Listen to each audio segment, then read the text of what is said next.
In conversation with Gary Fishlock. Gary was born in working-class Newcastle, New South Wales, Australia. At the age of 6, he wrote his first full-length novel, Cockroach Island, a story of giant, carnivorous, mutant cockroaches that terrorized the survivors of a light plane crash on a remote island. This received mixed reviews from kindergarten teacher. In high school, Gary found his acid tongue when he wrote the short story Family Ties, in which he mercilessly lampooned his family members. Awkwardly, the story attracted a lot of attention when it won first prize in the Hunter Valley Writing Award.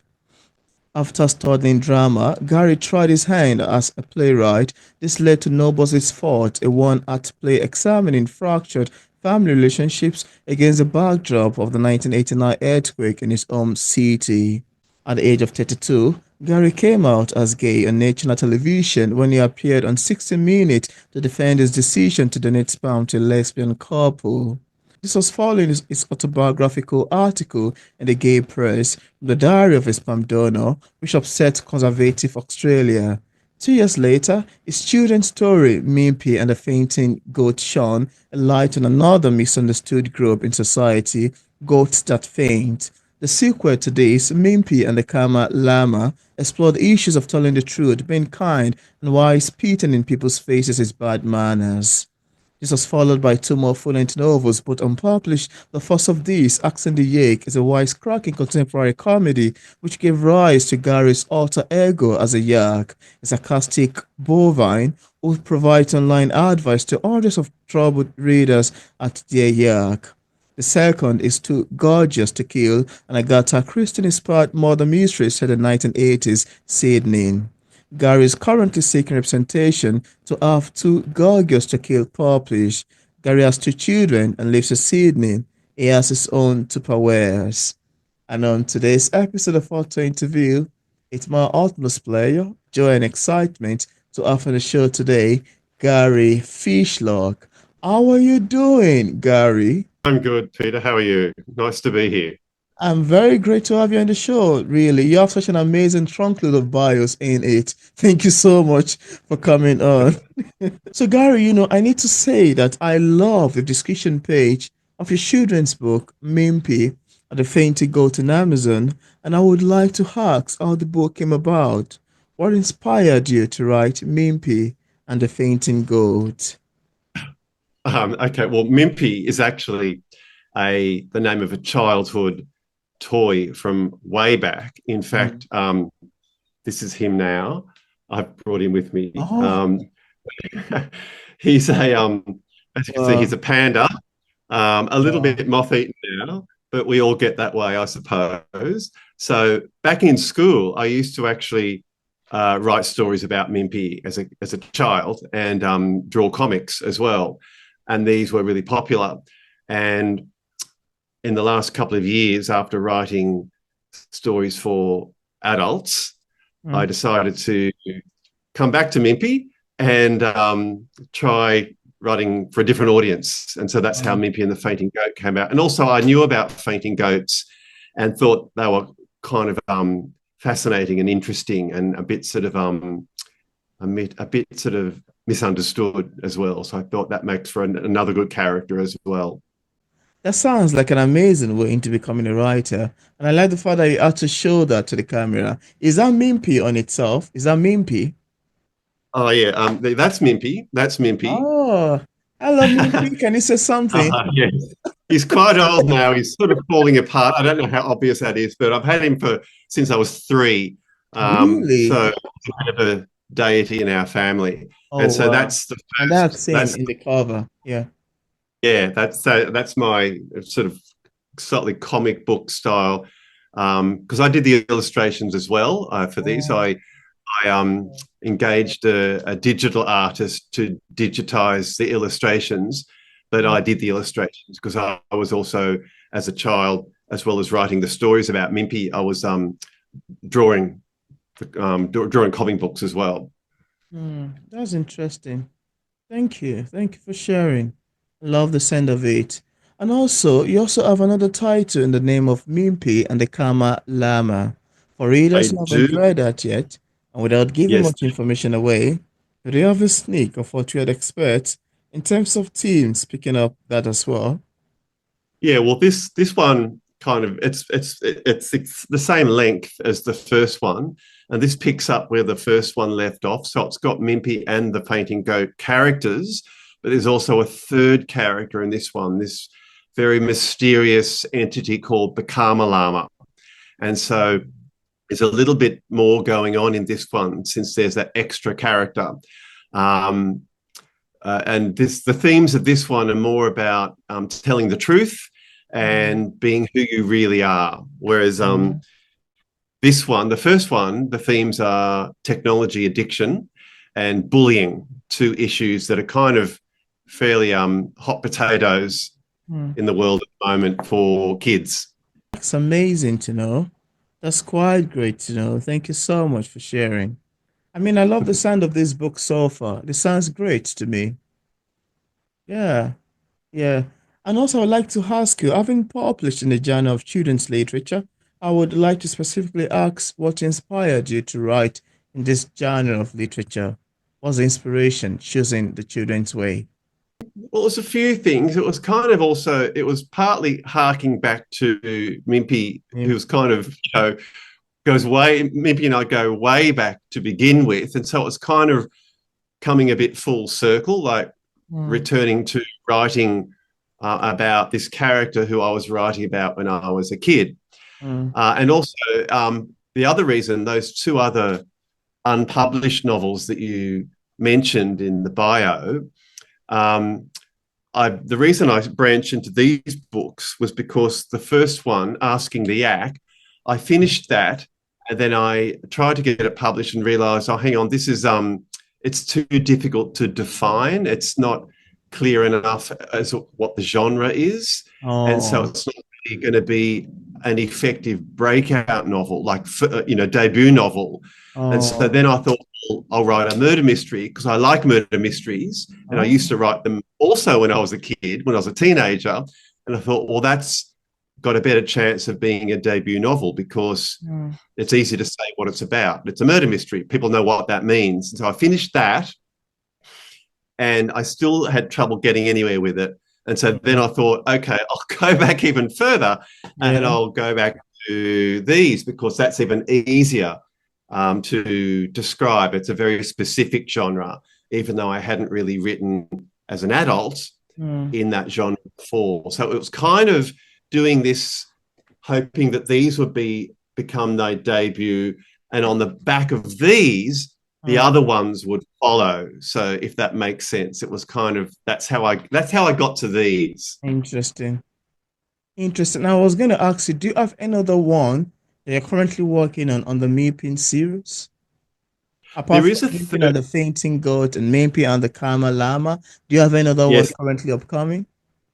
there is a third one because I've got a whole arc in my head as to what a whole series of books can cover.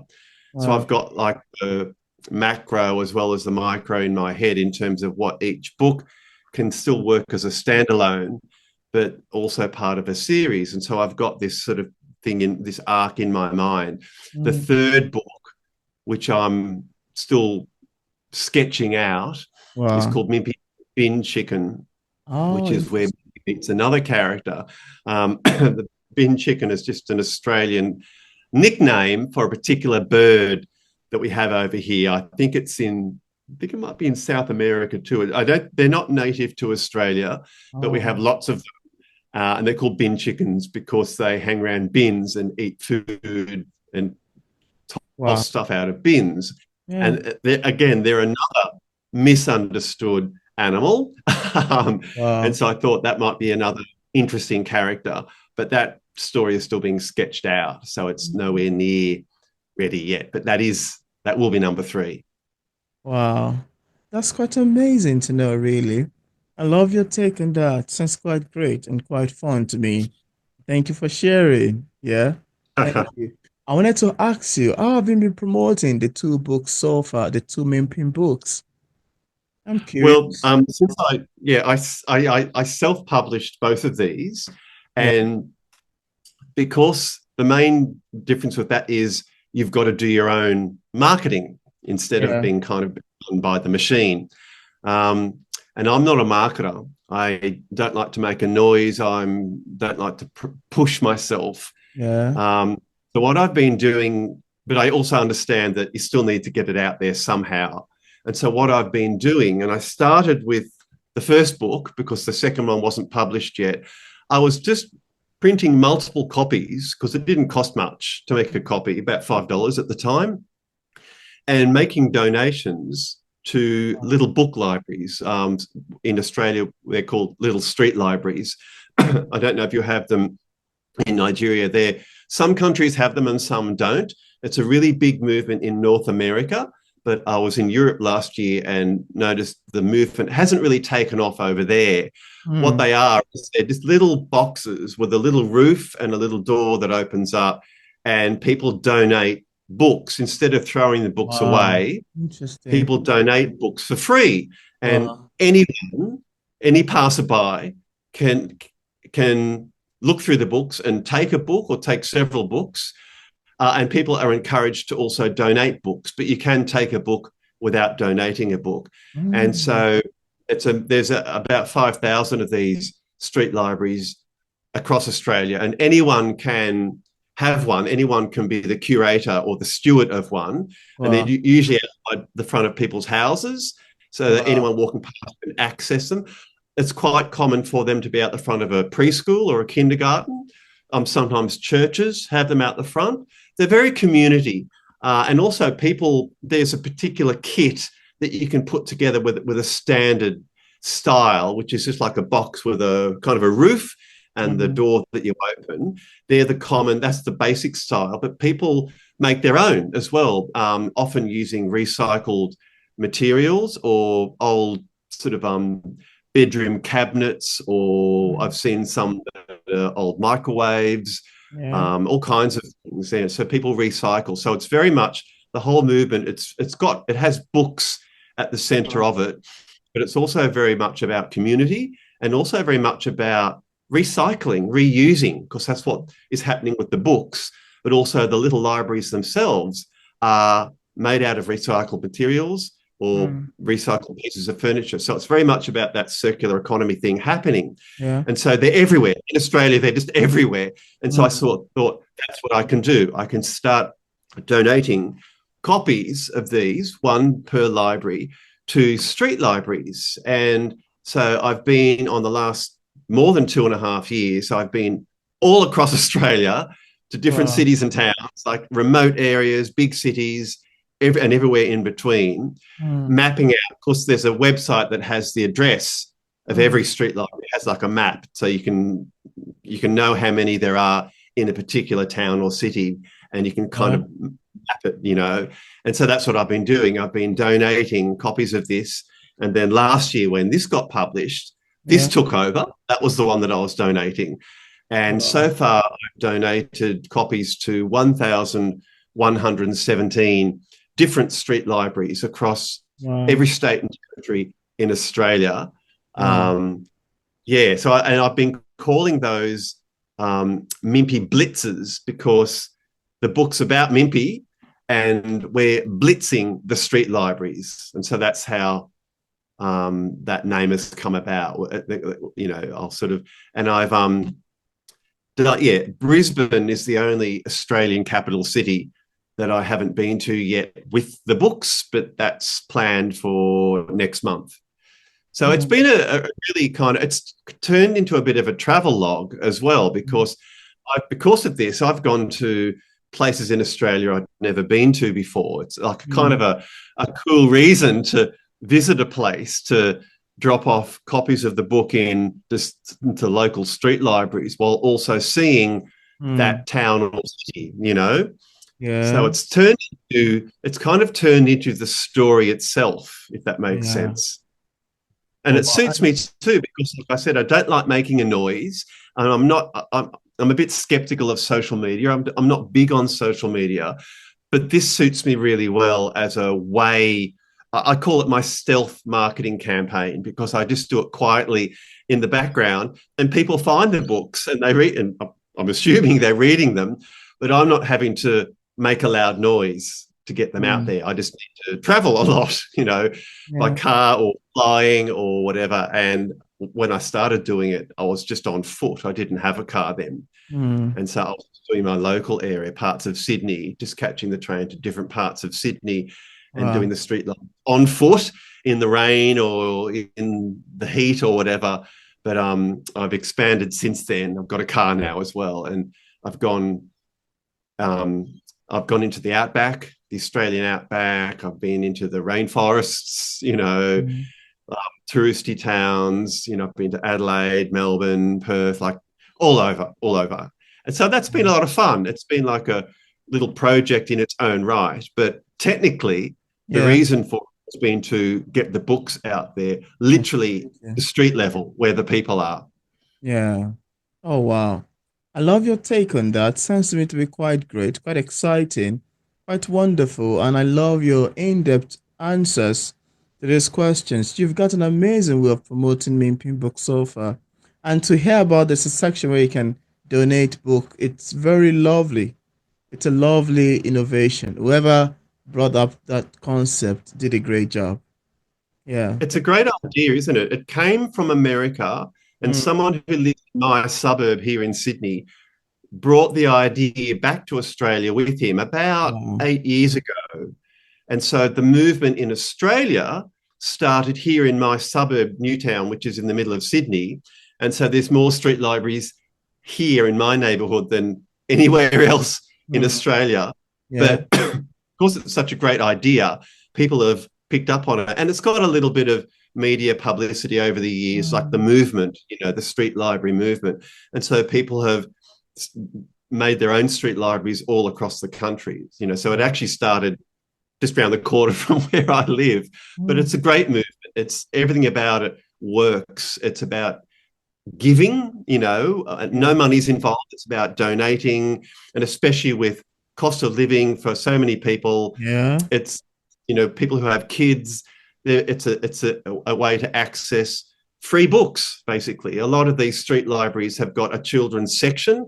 Some of the Yeah. street libraries are just for children's books. Yeah. So, and it's recycling. It's recycling. The books Cycling, I and mean. everything. And of course, on the website, each street library has got an opportunity to write a bit of a blurb about the story behind that particular street library. And a Mm. lot of them came about during the COVID lockdowns, where people couldn't do much, and so Wow. they would build a street library, and it Mm. became a bit of a community hub, a bit of a gathering point. People walking Wow. past, things like that. And just using recycled materials. So Yeah. I think it's a great movement, and it seems really, really popular. It is a great movement. And I love the innovations as well.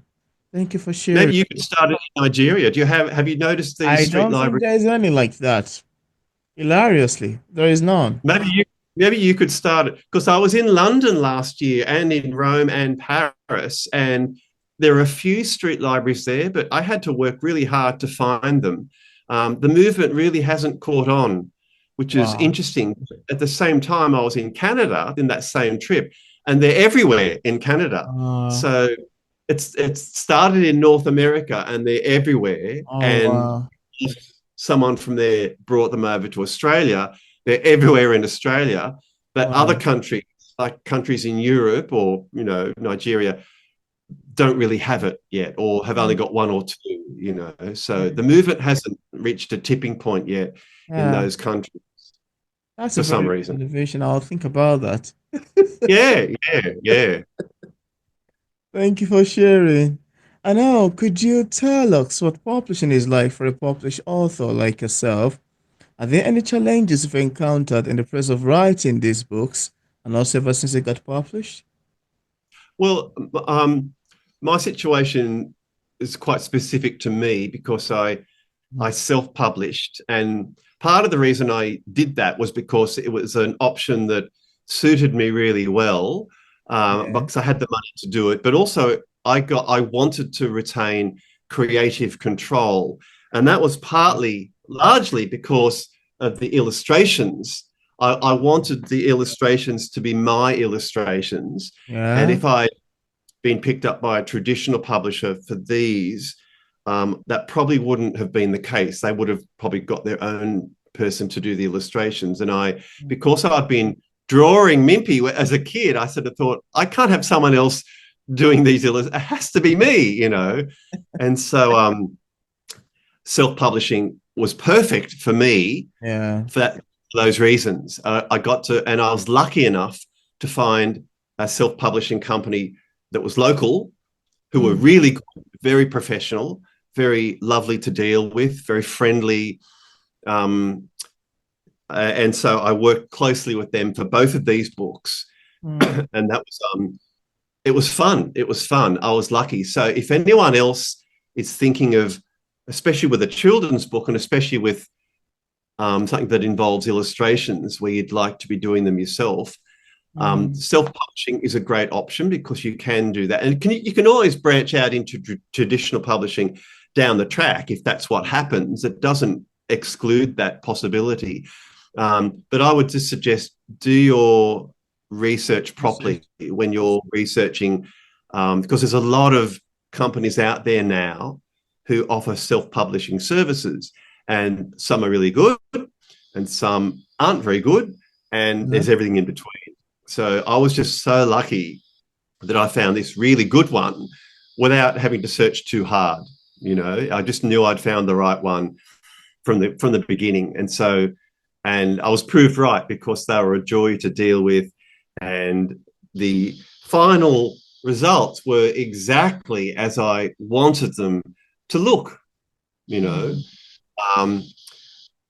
think if anyone is wanting to pursue a more traditional publishing journey with a children's book that involves illustrations, they're probably going to have to give up a fair bit of creative control. Yeah. With a book that has illustrations in it, unless they're really, really, really good, or Yeah. I love your take on that. Sounds to me to be very great and quite amazing. Thank you. So my two other novels, Yeah. Asking the Yak and Too Gorgeous to Kill, I'm pursuing traditional publishing for those ones because they don't have illustrations. They're just like full novels. So I didn't feel the need to self-publish with those. And also because I found a way to market these, but the idea of doing that with more books is a bit exhausting. It's been just right for these. And once I've done Brisbane, I'll probably do another city in Queensland next year, and that'll probably be enough. Yeah. It'll be, I finished what I started. I would have got to every state and territory, every capital city, lots of other towns as well with these two books. But for any more books, I don't feel the need to continue self-publishing.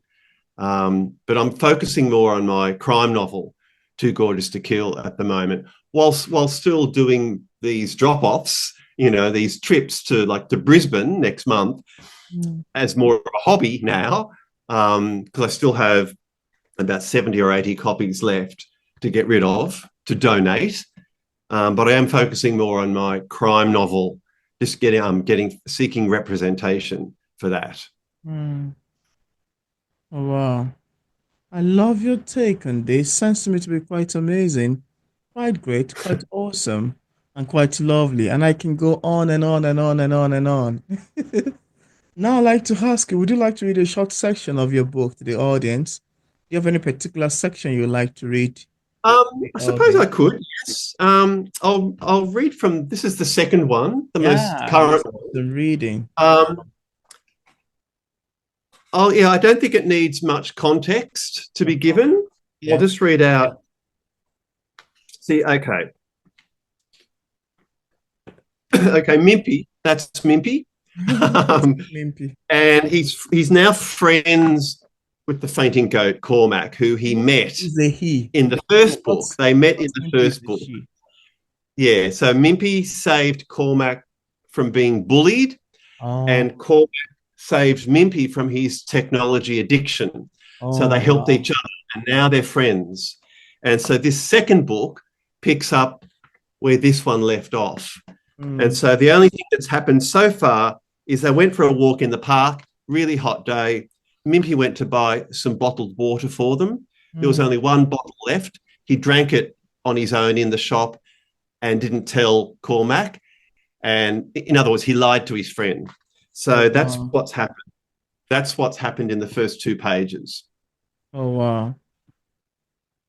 He That felt sounds. a bit guilty for lying, but Cormac would never know, so surely it was all right, wasn't it?